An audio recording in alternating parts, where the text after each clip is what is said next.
Good morning guys and girls, and welcome back to another video, and today I'm going to show you how to make gold with engineering. Now just stick around and enjoy the video.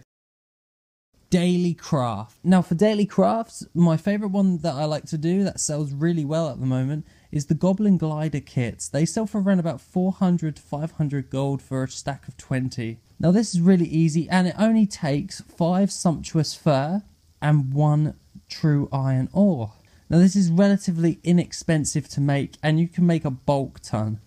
I always make like around about 100 crafts of it, which adds up to around about 500 of these glider kits. And personally I sell around about 10 to 15 a day. That is a nice steady income for only like a couple of crafts. If you really want to make the most gold out of it, I would suggest that you get TSM crafting, as it will just streamline the entire process. Mount. Now with mounts, they are relatively okay to make. They sell frequently to not frequently. It depends on your server really. As I'm on a low pop server, it takes about a week to sell about 2 of them.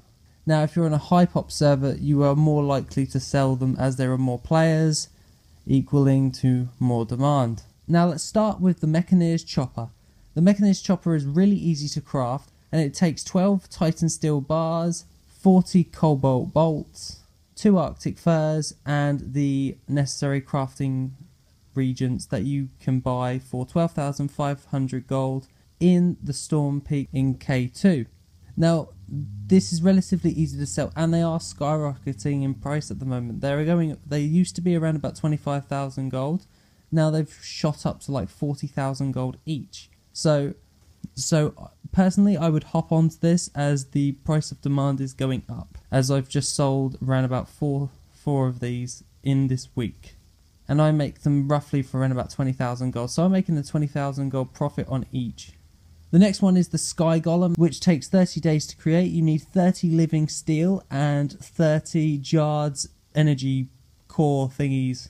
You can get the pattern from the Veil of Eternal Blossoms if you don't have it, by just killing the random mobs, and it's relatively easy to farm up. The Jards power thingy is basically on a daily cooldown, and it costs 10 ghost iron bars. That is why it takes 30 days to create. I have 2 engineers. The Sky Golem sells from anywhere from around about 100k to 120k at the moment. If it's lower on your realm, then please bear that in mind by double checking your auction house. The living steels are relatively easy to craft with if you have an alchemist, and you can transmute a daily cooldown of living steel, which takes 6 trillion bars. And you can make upwards of around about 40,000 to 60,000 gold profit, depending on your realm and how much you spend on creating the mounts. Tip. The easiest tips that I can provide to you for gaining gold with engineering is by investing in creating the Mechanical Pandaren Dragonling. Now this one sells quite well, and it doesn't take a lot to even make it, and it sells for anywhere from around about 5,000 to 10,000 gold, and the crafting cost usually comes to roughly around about 2,000 gold. So you're almost making profit on these dragonlings. The next one on our list is all the wormhole generators. Basically every wormhole generator you have is a toy, and you can sell it on the auction house, and it costs you around about, like, depending on what zone the wormhole generator is for, like the Northern one, they're relatively easy to and they do not cost a lot to create. I can create the Northern one for around about 1,000 gold. So these ones are a lot easier to make a little bit of easy money. Now I hope you like this video on how to make gold with engineering, and if you have any questions, leave them in the comments section down below, and as always, have an awesome day guys.